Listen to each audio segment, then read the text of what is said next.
I'm 52 years old, and for most of my adult life, I thought I was doing what a father was supposed to do. I worked long hours, provided for my family, paid for everything, from groceries to dance classes to private school. I wasn't perfect, I'll admit that. I was strict, distant sometimes. But I never thought I was the bad guy. I never thought my daughter would grow up to hate me. She's 25 now. Bright, talented, fiercely independent. Her mother and I divorced when she was 13, and yeah, it was messy. She stayed with her mom full-time after the court proceedings, and I got holidays, the occasional weekend. Things got strained. She stopped calling me dad around the time she turned 16. Said it felt weird. I figured it was just a phase, teenage angst. But she never came back from it. Still, I tried to stay involved. I sent money. I called, even when she didn't pick up. I showed up to her graduation, sat way in the back because she didn't save me a seat. And when she got engaged last year, I congratulated her, even though I only found out from a Facebook post. Then 2 months ago, she sent me an invitation to the wedding. Handwritten. It was emotional.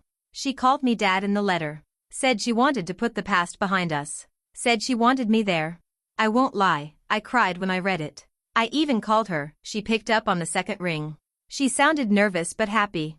I asked her what I should wear, if she wanted me to walk her down the aisle, and she said, yes, if you want to. I bought a new suit, got a hotel, cleared my schedule for the weekend. I told my wife, not her mother, that maybe this was it, maybe we were healing. But I had no idea what was coming. The wedding was in this beautiful converted barn out in the countryside, string lights, wildflowers, wooden benches, the whole fairy tale setup. It looked like something out of a magazine. I got there early, like I always do, hoping to catch her before the ceremony. I wanted to see her in her dress, maybe have one of those cheesy "you look just like your mother did" moments. But she wasn't around. One of her cousins greeted me. I recognized her from when she was a toddler, but she'd grown up. She smiled politely, offered me a drink, and showed me to my seat. I noticed all the rows near the front had names on them, reserved for the groom's family, her mom's side, friends. Mine didn't. I was seated all the way in the back, near the speakers. Kind of weird, considering I was supposed to walk her down the aisle. When I asked about it, the cousin just shrugged and said, "Oh, I think she changed her mind about that." I felt a lump in my throat. I tried texting her, but nothing. Maybe she was just nervous, I told myself. Brides get overwhelmed, right? Then the music started. Everyone stood. The groom walked out first. Big smile, confident. The bridesmaids followed. Then, finally, my daughter. She wasn't on my arm. She was walking herself. And she looked directly at me as she came down the aisle. No smile. Just this unreadable look, cold, calm, almost rehearsed. Everyone clapped when she reached the altar. The ceremony began. And my heart started sinking. Because deep down, I knew something wasn't right. The ceremony moved along like any other. Vows, laughter, a few teary moments from the guests. But I wasn't really hearing any of it. I couldn't stop staring at her, my daughter, radiant in her dress, looking like the woman I barely knew anymore. The same little girl I used to rock to sleep, now standing just out of reach. I tried not to let it bother me, told myself I was overthinking it. She didn't want to make a big scene with me at the center, maybe that's all it was. She probably changed her mind last minute about the walk, and I should just be glad she invited me at all. At least we were both here, right? But then came the reception. After dinner, they dimmed the lights and set up a projector screen. I figured it was going to be a sweet slideshow, baby pictures, old school photos, maybe something funny from college. Everyone gathered around, wine in hand, expecting smiles and nostalgia. And that's when it all changed. The first photo was a baby picture, her in my arms. I felt a flicker of warmth. Then came another, this one of her and her mother, taken years later. Then one with her stepfather, the man her mom married a couple of years after our divorce. They looked happy. Genuinely happy. Then the tone shifted. Photos started appearing with captions. "This is the man who taught me how to ride a bike," it read, under a picture of her and her stepdad. Applause from the crowd. Another one, "This is the man who was there for every parent-teacher conference." More photos, more praise, for her stepdad. Then, silence. The screen faded to black. And a new caption appeared. "And this is the man who missed all of it." My picture flashed on the screen, an old one, probably from her graduation, taken from way in the back. I felt every pair of eyes in that room turn to me. Another caption, "This is the man who promised to be there, and wasn't." And then another, "This is the man who thinks money replaces love." I was frozen. My hands clenched into fists. The room was dead silent except for the sound of the projector running. The screen went black again. Then came a final message, white text on a dark background. You gave me life, but you didn't give me love. Today, I walk myself down the aisle because I got here on my own. No music. No cheers. Just silence. And my daughter? She stood up and gave a toast. A toast to her mother. To her stepdad. To resilience. To choosing who you call family. She didn't mention me once. I sat there, absolutely stunned, trying to keep my face neutral while the rest of the room applauded. Some people looked confused, others uncomfortable, but no one said anything. Not one person came over to me. Not even the ones who used to know me. I tried to process what just happened. My daughter had planned this. She'd written that letter, picked up the phone, invited me here, not to reconnect, not to make peace, but to humiliate me. And the worst part? I didn't even understand why. Sure, I hadn't been the most affectionate dad. I was never the movie night and bedtime stories type. I worked long hours. I missed some school plays, a few birthdays. I wasn't there when she had her first heartbreak because her mom didn't tell me. I wasn't at her swim meets because they were always on weekends when I was catching up on work. But I was there in every other way. I paid for everything. Her school, her car, her college tuition. I didn't even contest the custody arrangement because her mom made it clear the court would side with her. And I thought, at the time, that maybe having stability was more important than splitting time. But apparently, she saw it all differently. I didn't want to make a scene, so I stood up quietly and left the reception hall. I walked out into the night air, heart racing, palms sweaty. I couldn't believe she would go that far just to make a statement. It wasn't just a public snub, it was calculated. A performance, rehearsed and delivered with precision. I sat in my car for a long time, just staring at the steering wheel. Part of me wanted to go back in and demand answers, ask her why she'd do this, how long she'd been planning it. But I didn't. I didn't want to be the angry father storming into his daughter's wedding to defend his ego. Instead, I drove back to the hotel. Alone. When I got there, I poured a drink from the minibar, sat down, and started going through my old emails. I searched her name, read back every message I'd sent over the years that she never replied to. The birthday messages, the photos I sent from vacations, the random thinking of you texts. I thought I was trying. I really believed I'd been doing enough. But clearly, she didn't see it that way. And maybe, just maybe, she was right. I didn't sleep that night. I just kept thinking about the look on her face as she stood there, proud, almost defiant, while the screen played that message. There wasn't a trace of hesitation. She knew exactly what she was doing. The next morning, I checked out early. I couldn't stand the thought of running into anyone from the wedding at breakfast. I drove around for a while, ended up parked outside the little diner she used to love as a kid, the one we'd go to after ballet recitals or soccer games when I actually was around. I thought about going in, just for the nostalgia, but I couldn't. Everything felt tainted now. Instead, I pulled out my phone and sent her a message. Just one line. I got your message loud and clear. She didn't reply. Not that day, or the next. Back home, my wife tried to comfort me, but it was like I was stuck in a loop, replaying every missed moment, every time I said, I'll come next weekend, and didn't.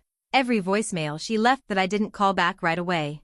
I started to wonder if I'd remembered things wrong. If my version of trying had really just been me doing the bare minimum and calling it fatherhood. I mean, what kind of dad needs an invitation to show up? What kind of father waits for permission to be involved? She didn't see the money as love. She saw it as hush money. As guilt money. And maybe she was right again. I kept telling myself I was doing my best back then. That I was just trying to survive the divorce, keep my business afloat, not fall apart. But while I was surviving, she was growing up. Without me. And when she finally had the power to speak her mind, when she had the audience, she used it to show me exactly what she thought of the father I'd been. A week passed before I heard anything. It came in the form of an email, no subject line, just my name in the body. She'd written more than I expected. Not emotional, not cruel. Just factual. Detached. Like she was checking something off her to-do list. She said she knew what she did at the wedding would hurt me, and that yes, it was intentional. She said it wasn't about revenge. It was about truth. Her truth. She told me she'd spent years hearing stories from her mom, from friends' dads, even from movies, dads who showed up with flowers for recitals, who stayed up late helping with science projects, who cried on graduation day. And she kept wondering what was wrong with her. Why her dad never did any of those things. She said for a long time she blamed herself, Thought maybe she wasn't lovable enough. Maybe she hadn't tried hard enough to make me proud. But then she got older. And angrier. Because it wasn't that I didn't care, it's that I only cared my way. I cared with money. With occasional texts. With showing up at the big moments but skipping the 100 small ones that made a kid feel seen. She said the slideshow wasn't meant to be cruel. It was her way of reclaiming her own story. Of showing people that she hadn't just gotten here by accident. That she'd built her life despite feeling invisible to the man who helped bring her into the world. And then, at the end, she said something I didn't expect. She said she didn't hate me. But she didn't trust me either. And she wasn't sure she ever would.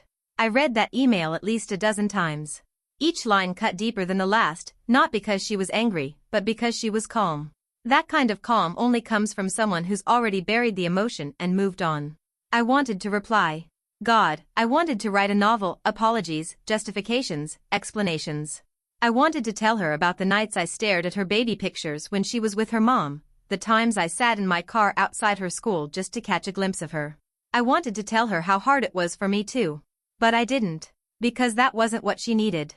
Instead, I sat down and did something I'd never done before. I wrote the truth. The real truth. Not the I did my best version. Not the life was hard excuse. I told her everything. I told her that I was selfish. That I let fear and shame and pride dictate my fatherhood. That I thought providing money was enough because it was all I knew how to give.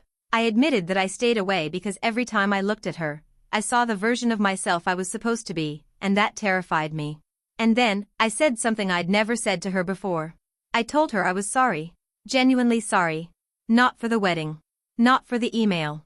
But for making her think, for even a second, that she had to prove she was worth loving. I hit send. And then I waited. No reply, no read receipt. I told myself maybe she needed time. Maybe she was processing. Maybe she wouldn't reply at all, and I'd have to learn to be okay with that. But it was hard. You spend decades thinking of yourself one way, then someone holds up a mirror, and suddenly all those quiet cracks in the reflection become impossible to ignore. I started thinking about other things I'd missed. Her first car. Her first heartbreak. Her college acceptance letter. I'd sent money for books but didn't ask what she wanted to study. I didn't even know if she still played piano. One morning, my wife found me sitting in the garage, going through old storage bins, boxes filled with drawings she made as a kid, school projects I hadn't seen in years. There was one that stopped me cold, a Father's Day card. Stick figure of me, smiling, holding her hand. It said, "My dad is the best. He works hard but still plays with me sometimes. I love when he makes pancakes." I couldn't remember ever making pancakes. That crushed me. I realized then how easy it had been for me to rewrite the past in my head. To remember the few things I did do as proof that I was trying, while forgetting the countless things I never showed up for. And even worse? I'd convinced myself she'd forgotten them too. She hadn't. Later that night, just as I was about to go to bed, my phone buzzed. It was from her. One line. "I read your email." That was it. But it was enough to crack something open again. That message sat on my screen like a glowing ember, small, but impossible to ignore. I didn't reply. I didn't want to chase it. I just let it sit. I didn't know what it meant, if she was angry, moved, disappointed, or just acknowledging that she saw me trying, maybe for the first real time in her life. The silence after that stretched on for days. I went back to work, back to routines, but nothing felt the same. I kept checking my phone like a teenager waiting for a crush to text back, which was pathetic, really, but that's what it felt like. Waiting for a second chance. Then, about a week later, something strange happened. I got a letter in the mail.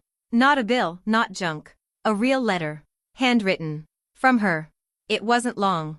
She said she didn't know if she was ready to forgive me, or even if she wanted to rebuild anything right now. But she appreciated that I didn't defend myself. That I didn't try to rewrite history. She said she'd shown that video at the wedding not to destroy me, but to show herself, and everyone else, that she had survived, even without the storybook version of a dad. And then she wrote something that hit me harder than anything she'd said before. "I don't need a father figure anymore. I've already raised myself. But if you're willing to try being my friend, maybe we can start there." I sat with that for hours. A friend. Not a dad. Not a mentor. Just someone she could maybe talk to. Trust. Build something new with. And honestly, that might have been the most generous offer I'd ever received. I didn't reply right away. I didn't want to mess it up. I stared at that letter every day for a week, afraid to touch it, like it might disappear if I moved wrong. I kept thinking about all the chances I'd already missed, about how many times she probably needed a dad and got a deposit instead. But she was giving me something now. Not another chance to be the father I should have been, but a chance to be someone in her life, on her terms. So I wrote her back. I told her I wasn't expecting anything, but that I'd take whatever she was willing to offer. I told her I'd love to be her friend, if that's what she needed. And that if she ever wanted pancakes, real ones this time, I'd show up. No excuses. It wasn't poetic. It wasn't perfect. But it was honest. She responded a few days later. Short and simple. Okay. Pancakes next Sunday? And I cried. Like, full-on, shoulders shaking cried. Not because I deserved the moment, but because she gave it anyway. That Sunday, we met at a diner halfway between our cities. She walked in, hair tied back, no makeup, just her. She looked at me for a moment, not with warmth or anger, just curiosity.